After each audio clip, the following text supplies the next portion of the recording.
광야 앞에서의 기도. 금요일 날은 기도 시리즈이기 때문에 그렇게 기도의 제목을 그렇게 잡지만 부제로 광야 앞에서 이렇게 부제를 삼았어요. 광야 앞에서의 기도, 광야 앞에서. 이 시대는 광야 같은 세상입니다. 정말 요즘같이 무더운 날씨, 참 이 더운 날씨에도 우리는 참으로 힘들고 어렵죠. 참 우리는 길어봤자 2주? 더 길어봤자 3주? 더 길어도 한 달이면 이 무더위가 끝나죠. 그런데 정말 이스라엘 백성들이 40년간의 광야 생활을 어떻게 지냈을까? 한번 생각해 보셨습니까? 정말 그들이 40년의 광야 생활을 어떻게 지냈을까? 한마디로 하나님의 임마누엘이 아니었다면, 하나님의 뭐요? 임마누엘. 다시 한번, 하나님의 뭐요? 임마누엘. 임마누엘의 뜻은 뭐죠? 하나님께서 우리와 함께 계시다. 할렐루야. 아마 하나님의 임마누엘이 없었다면 그들은 견디지 못하고 그 광야에서 다 죽었을 것입니다. 그러나 성경은 광야 40년간 무엇으로 보호하셨음을 말씀합니까? 구름기둥과 불기둥으로 보호하셨습니다.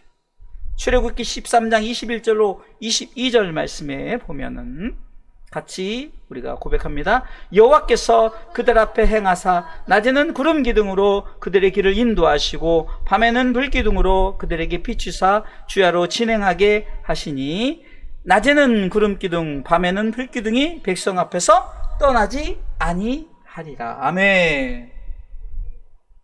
저는 여러분 생각해 봤어요. 우리가 성경으로 보면 그냥 구름 기둥 이렇게밖에 보여지지 않잖아요.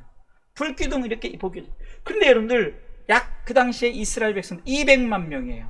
근데 여러분들 이 구름 기둥 하나 가지고 불기둥 하나가, 그것은 이게 상징적으로 아마 이끌어가는 것이었을 것이고, 아마 구름 기둥이 보여졌을 때 구름이 저들의 모든, 그래서 낮에 광야가 얼마나 더 뜨겁고 덥습니까?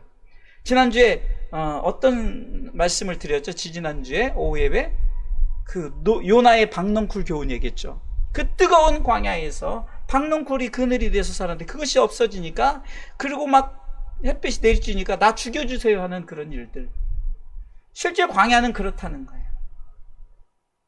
그런데 하나님께서 낮에는 구름기둥으로 그 햇빛을 막아주시고, 밤에는 추울까봐 불기둥은 표시지만 정말로 불기둥의 따뜻한 그것이 정말 그들을 감싸 주었어요. 그래서 저들이 40년간의 광야 생활을 낮에는 구름기둥과 밤에는 불기둥이 떠나지 않음으로 말미암아 그들은 여호와의 임마누엘을 경험했을 것입니다. 저들의 삶은 광야의 삶이었어요. 임마누엘의 축복이 없었다면 저들은 다 그 자리에서 죽었을 것입니다. 그래서 우리도 이 시대는 광야 같은 시대예요.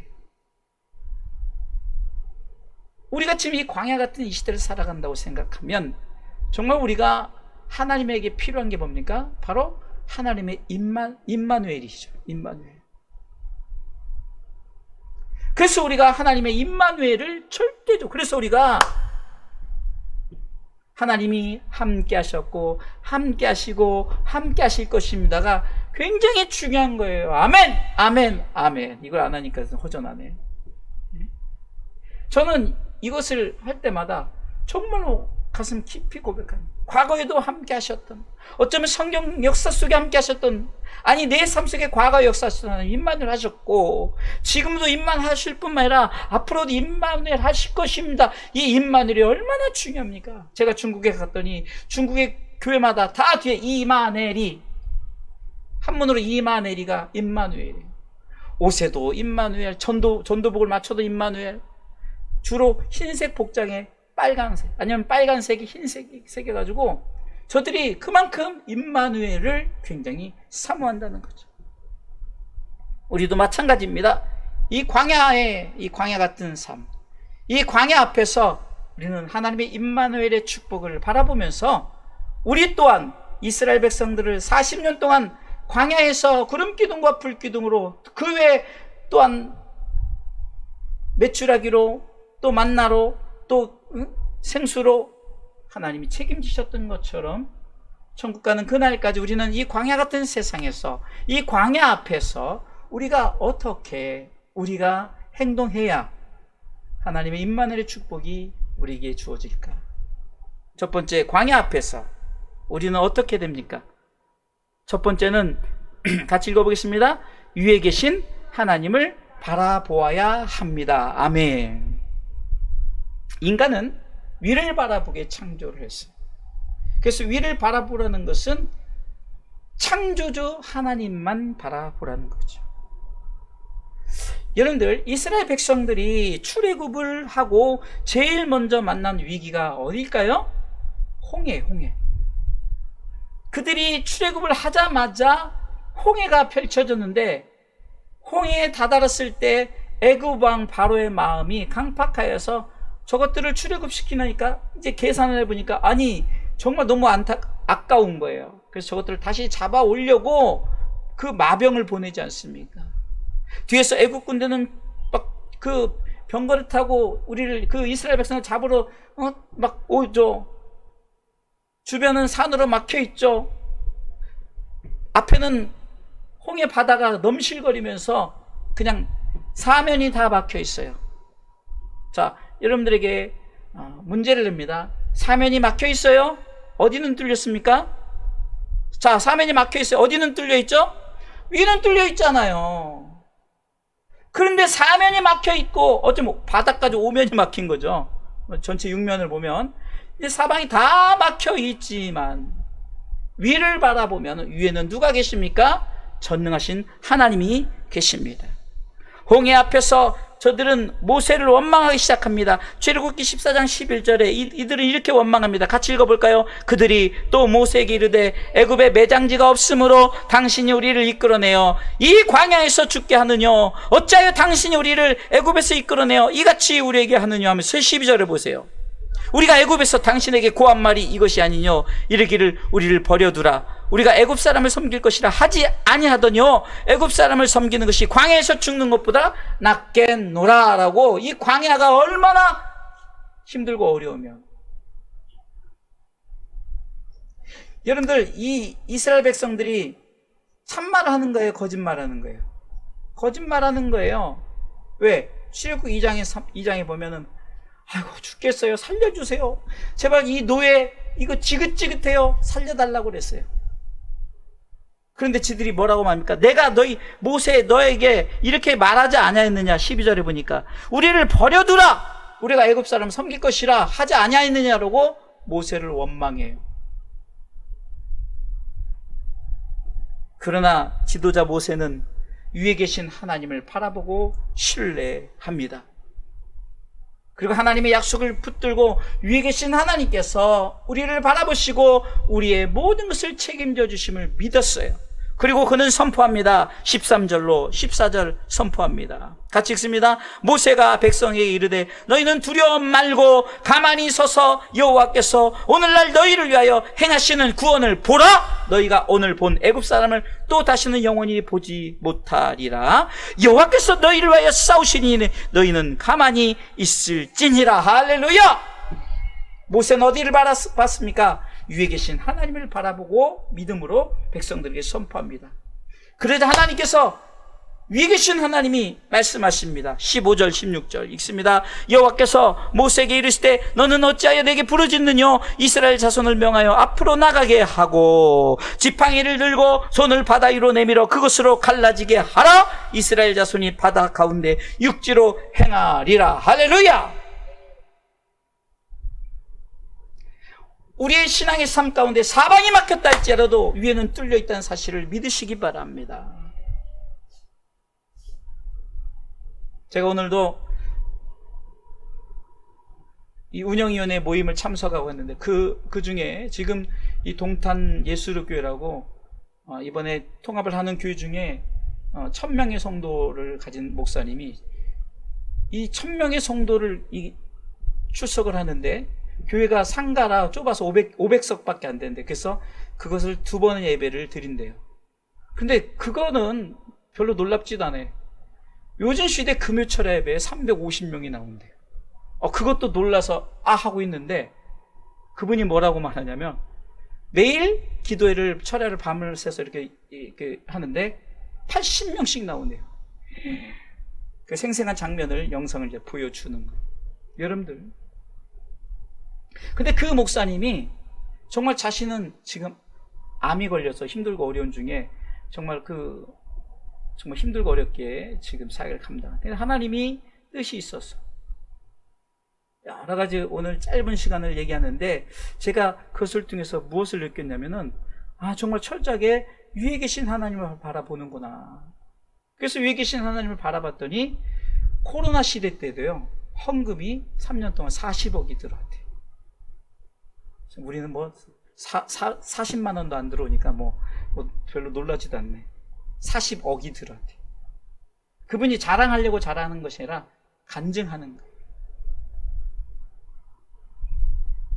그리고 그분은, 제가 그러면 부교육제를 둬야지 않습니까? 힘들고 어려운데 그랬더니 자기는 부교육제를 안 둔대요. 왜냐면은 성도들이 그 혼선이 온다 이거예요. 그래서 그 부분을 통해서 이 목사님은 정말 목회의 생명을 걸었구나, 이런 생각이 드는 거예요. 그러니까 이분은 위에 계신 하나님만 바라보는 거죠. 정말 우리가 하나님만 바라볼 때 우리가 잘 아는 여호사밧의 고백을 알 수 있죠. 그러니까 이 모압 세일 암몬 연합군이 연합을 해가지고 이 유대 나라를 침공을 했어요. 정말로 진퇴양난의 그 상황 속에서 역대하 20장 12절에 여호사밧 왕은 이렇게 고백합니다. 같이 고백합니다. 큰 소리로, 우리 하나님이여 저희를 징벌하지 아니하시나이까. 우리를 치러 오는 이 큰 무리를 우리가 대적할 능력이 없고 어떻게 할 줄도 알지 못하옵고 오직 주만 바라보나이다 하고. 아멘. 맨 끝에 오직 주만, 시작. 오직 주만 바라보나이다 하고. 아멘. 이 말은 우리의 광야 같은 삶 속에서 세상의 문제를 바라보는 것이 아니라 오직 주만 바라본다는 거죠. 하나님은 하늘에 계신 하나님이죠. 그래서 우리가 하늘에 계신 우리 아버지요, 아래 계신 분이 아닙니다. 하늘에 계신, 위에 계신 하나님, 철저하게 광야 앞에서 위에 계신 하나님을 바라보시고 임마누엘의 축복을 받아 누리시기를 주님의 이름으로 축원합니다. 자, 두 번째요, 여러분들이 대지를 읽어보겠습니다. 두 번째, 하나님의 음성에 귀를 기울여야 합니다. 아멘. 하나님은 광야 같은 세상에서 우리에게 말씀하십니다. 하나님의 말씀을 들을 수 있는 귀가 되어야 된다는 거예요. 요한계시록의 소아시아 7교회, 우리가 지난주 수요일부터 에베소 교회에게 전하는 메시지를 말씀하면서 요한계시 2장 7절 말씀에 귀 있는 자는 성령이 교회들에게 하시는 말씀을 들을지어다 하고, 그리고 7교회 동일한 말씀으로 결론을 말씀하실 때, 특별히 요한계시록 3장 22절에 귀 있는 자는 성령이 교회들에게 하시는 말씀을 들을지어다. 할렐루야. 다시 한번 크게 시작. 귀 있는 자는 성령이 교회들에게 하시는 말씀을 들을지어다. 여러분들 지금 귀가 없어요? 있습니다. 근데 안 들으려고 해요. 그럼 그 귀는 들으려고 하지 않은 귀니까 그 귀에, 여러분 귀의 역할 중에 듣는 역할을 감당하지 못하면 그것은 귀의 역할에 의미가 없는 거죠. 하나님이 우리에게 귀를 창조하신 이유는 하나님의 말씀을 들으라는 거죠. 물론 세상의 말을 들을 수 있지만, 그러나 우리가 하나님의 말씀에 더욱더 귀를 기울이라는 것입니다. 할렐루야. 그러게 우리는 하나님의 말씀에 귀를 기울이시기 바랍니다. 하나님께서 우리를 귀를 창조하신 목적이 하나님의 음성을 들으라는 것이죠. 금방 우리가 찬송드렸던 시편 40편 1절로 2절에 보세요. 시편 기자는 이렇게 고백합니다. 시편 40편 1절 2절 읽으면 1절 2절입니다. 1절 2절. 내가 여호와를 기다렸더니 귀를 기울이사 나의 부르짖음을 들으셨도다. 두 번째요, 2절. 나를 기가 막힐 웅덩이와 수렁에서 끌어올리시고 내 발을 반석 위에 두사 내 걸음을 견고케 하셨도다. 하나님이 우리의 음성을 듣는다는 것은 우리가 하나님 앞에 간구했기 때문에, 뭐죠? 살려주세요, 힘들어요, 어려워요, 내가 지금 이 노예 생활 지긋지긋해요. 그랬더니 하나님께서 이스라엘 백성들을 출애굽을 계획하시고 하나님께서 인도하여서 내가 그 땅에 이르게 하겠다고 약속하시지 않았습니까? 우리가 광야 같은 세상에서 하나님은 우리의 음성에 귀를 기울이십니다. 그리고 우리는 하나님의 음성에 귀를 기울여야 됩니다. 이것이 바로 하나님과의 교통하는 거예요. 우리가 하나님 앞에 기도해 놓고 우리는 하나님의 음성을 들으려고 하잖아요. 주여 이거 해주세요. 주여 내가 지금 정말 이것이 필요합니다 해놓고서나 하나님의 응답은 기다리지 않고 그냥 하나님의 음성을 들으려고 하잖아요. 시편 기자는 나를 기가 막힐 웅덩이와 수렁에서 끌어올리셨다. 그 이유는 내가 이런 상황 속에서 하나님 앞에 기도했더니 하나님께서 내 기도에 귀를 기울이시사 하나님께서 응답하셨다는 거예요. 여러분들, 우리는 이것을 알아야 돼요. 하나님이 이제 우리에게 주시려고 스탠바이 하고 내가 주겠다고 아무개야 부르는데 하나님 음성을 듣지 못하면 못 받는 겁니다. 왜 우리가 못 받습니까? 하나님이 주시려고 부르시는데 하나님의 음성에 귀를 기울이기보다는 내가 내 힘으로 하려고, 내 능력을 하려고 귀를 기울이다 보니까 하나님의 음성을 듣지 못하고 세상에 말하는 소리에 현혹되어 빠져서 어쩌면은 기가 막힐 웅덩이와 수렁에서 끌어올려야 되는데 여전히 그 속에서 허우적대는 우리의 모습을 발견할 수가 있습니다. 하나님의 음성을 귀를 기울인다면 내 발을 반석 위에 두사 내 걸음을 견고케 하셨도다라는 이 시편 40편 2절의 이 시편 기자의 고백처럼 하나님의 음성을 듣는 자에게, 그래서 우리가 찬송도 하나님의 음성을 듣고자 기도하며 귀를 기울이시사 내 기도를, 하나님이 내 기도에 귀를 기울이시고 응답해 주신다는 것은 내가 너에게 주겠다고 약속할 때 내가 그 음성을 듣고 하나님 믿습니다, 아멘, 감사합니다, 아멘이라고 고백하는 거예요. 그래서 새 노래를 부르게 하신 거예요. 왜 새 노래를 부릅니까? 응답하시니까, 축복하시니까, 하나님께서 그 음성 가운데 내가 아멘하고 순종했더니 하나님께서 채워주시니까. 여기서 새 노래는 새로운 노래가 아닙니다. 뉴송이 아니에요. 구원받은 백성들의 노래입니다. 3절 읽어보겠습니다. 새 노래 곧 우리 하나님께 올릴 찬송을 내 입에 두셨으니 많은 사람이 보고 두려워 여호와를 의지하리로다. 할렐루야.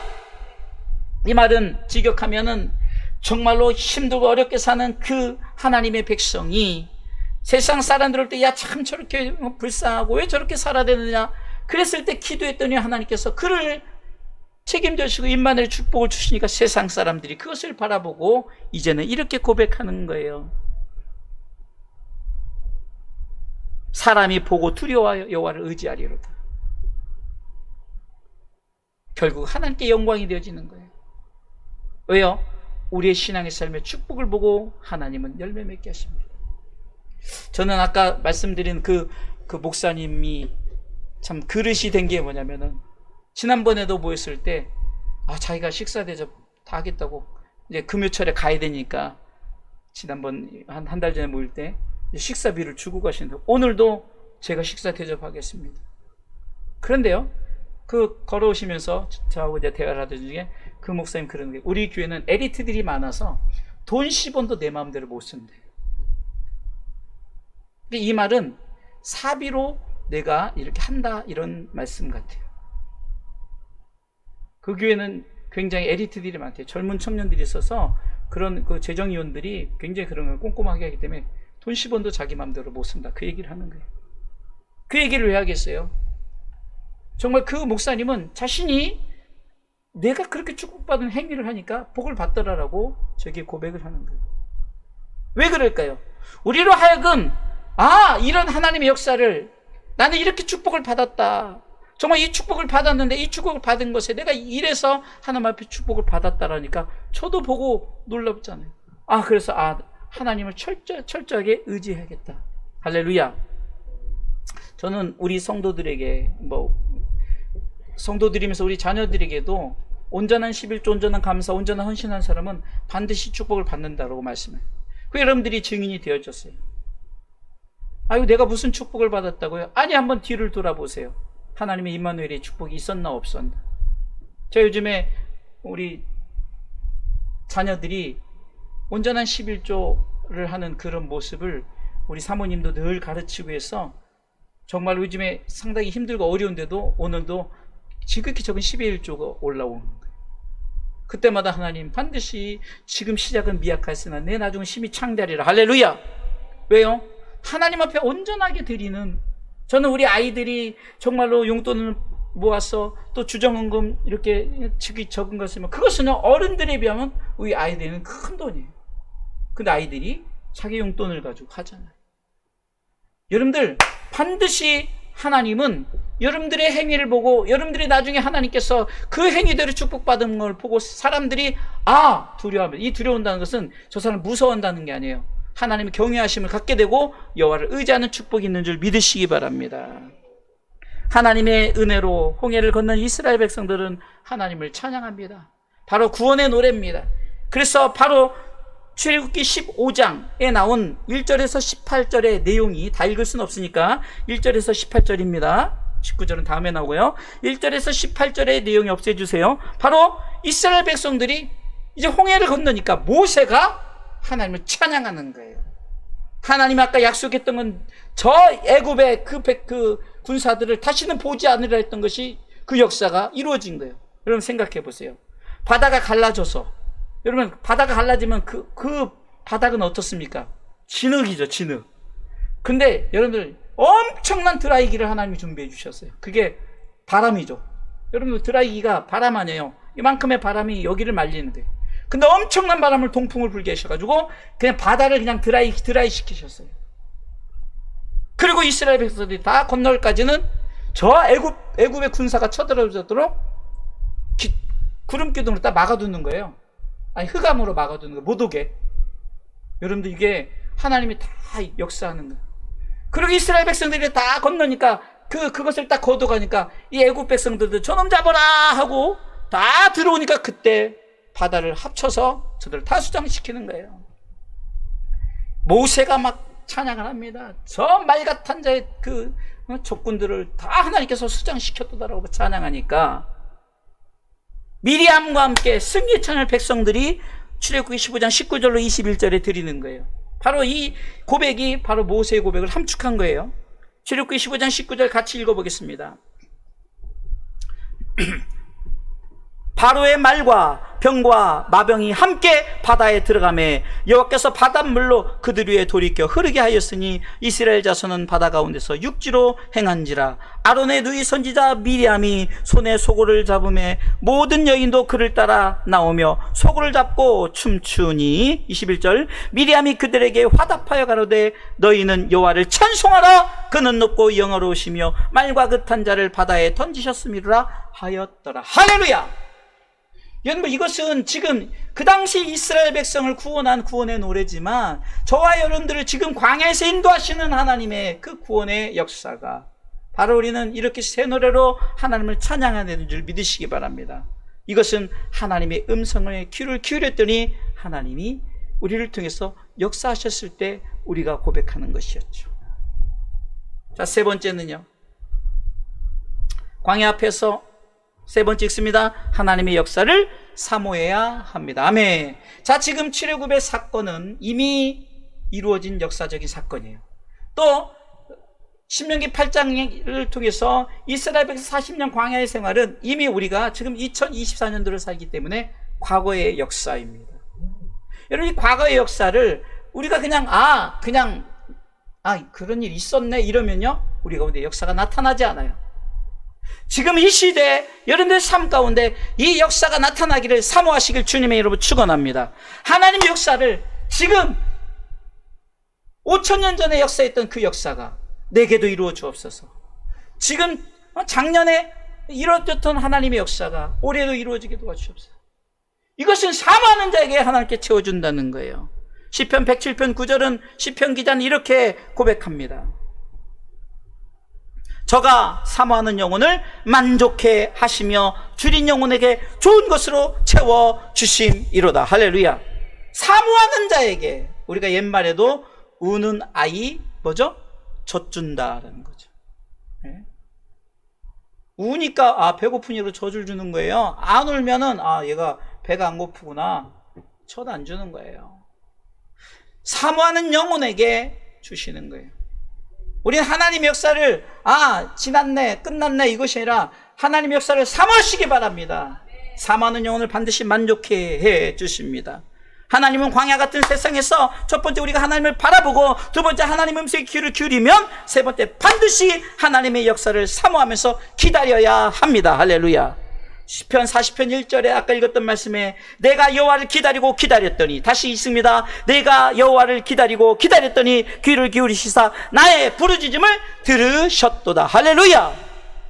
하나님을 바라보고, 위에 계신 하나님을 바라보고 하나님 음성에 귀를 기울였더니 하나님께서 들으신다는 거예요. 역사하신다는 겁니다.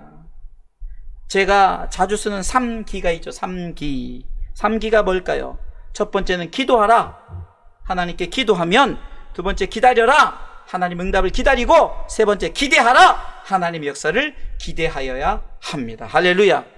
다시 한번 말합니다. 기도하라. 하나님께 기도하면, 기다려라. 하나님 음성을 기다리고, 기대하라. 하나님의 역사를 기대하여야 합니다.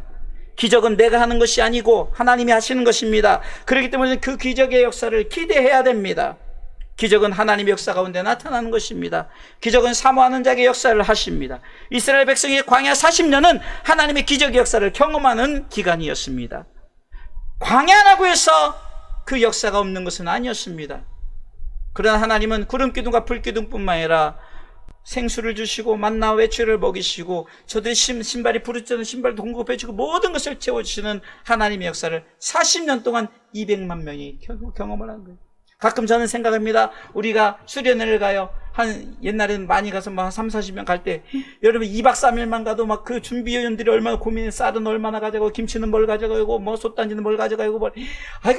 그냥 2박 3일 가는데도 얼마나 많이 가져갑니까? 근데 이스라엘 백성 몇 년? 40년. 몇 명? 약 200만 명. 40명도 버거운데 200만 명을 하나님 책임져 주시오. 여러분, 이것은 우리가 그냥 200만 명, 5병의 기적도 보세요. 약 2만 명으로 계산하거든요. 5천 명을. 왜냐면 어린아이 이름 빼고 어른들만 5천 명이니까. 여러분들 2만 명을 여기서 지금 오늘 저녁에 우리 상욱이가, 목사님 제가 우리 지금 2만 명 제가 다 쏘겠습니다. 오늘 밤에 쏘겠습니다. 자, 여기서 2만 명의 식사를 지금 돈 있다고 해결이 돼야 안 돼요? 안 돼요. 2만 명은 미리 예약해야지. 2만 명은 이 동네 모든 밥집 다 예약하고 떡집 다 예약해야 한 끼 2만 명 먹는 거예요. 이해되셨나요? 200만 명이에요. 한 끼? 몇 년? 40년. 하나님의 역사를 사모하는 자에게 하나님께서 책임져 주시는 것을 보여주는 것이 바로 40년의 광야에서 먹이시고 입히시고 다 채워주시는 하나님의 역사예요. 그리고 광야에서 보호하시는 역사인 줄 믿으시기 바랍니다. 사모하는 자들에게 무조건 역사하십니다. 바울은 나만 면류관을 받는 것이 아니라 사모하는 모든 자에게라고 말합니다. 디모데후서 4장 8절에 바울은 이렇게 고백합니다. 이제 후로는 나를 위하여 의의 면류관이 예비되었으므로 주 곧 의로우신 재판장이 그날에 내게 주실 것이니 내게만 아니라 주의 나타나심을 사모하는 모든 자에게니라. 할렐루야. 이스라엘 백성이 채워주셨던 광야 40년의 그 임마누엘의 축복이 수천 년 전에 이스라엘 백성에게만이 아니라 그 역사를 사모하는 우리에게도 임마누엘의 축복이 일어난 줄 믿으시기 바랍니다. 우리는 광야 같은 세상에서 하나님의 역사를 사모하시길 주님의 이름으로 축원합니다. 반드시 하나님은 사모하는 영혼을 만족하시고 그리고 사모하는 모든 자에게 주신 줄 믿으시기 바랍니다. 결론적으로 말씀을 드리겠습니다. 따라서 하십시오. 광야의 끝은 가나안 땅의 축복입니다. 다시 한번, 광야의 끝은 가나안 땅의 축복입니다. 자, 이 말은 뭐냐면요, 제가 오늘 8장 2절만 읽고 7절부터 9절은 또 따로 잡았죠. 이것이 축복의, 임마누엘의 축복의 내용이에요. 먼저 축복의 내용을 얘기하고 이렇게 하면 좋겠지만 그래도 늦게 뒤로 해도 순서대로 하니까, 자, 뒤에 얘기해도 괜찮아요. 자, 보세요. 어떤 축복을 받았는가. 먼저 광야의 끝은 가나안 땅의 축복이라는 것을 7절에 말씀하고 있습니다. 오늘 본문의 7절 전반부에만 읽겠습니다. 읽습니다. 내 하나님 여호와께서 너로 아름다운 땅에 이르게 하시나니. 자, 분명히 말씀하죠. 내 하나님 여호와께서 뭐라고 말합니까? 너로 아름다운 땅에 이르게 하시나니.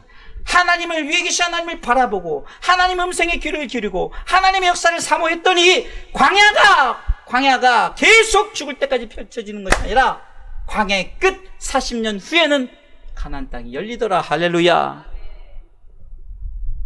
우리 세상 말에도 고생 끝에 낙이 있다는 말이 있습니다.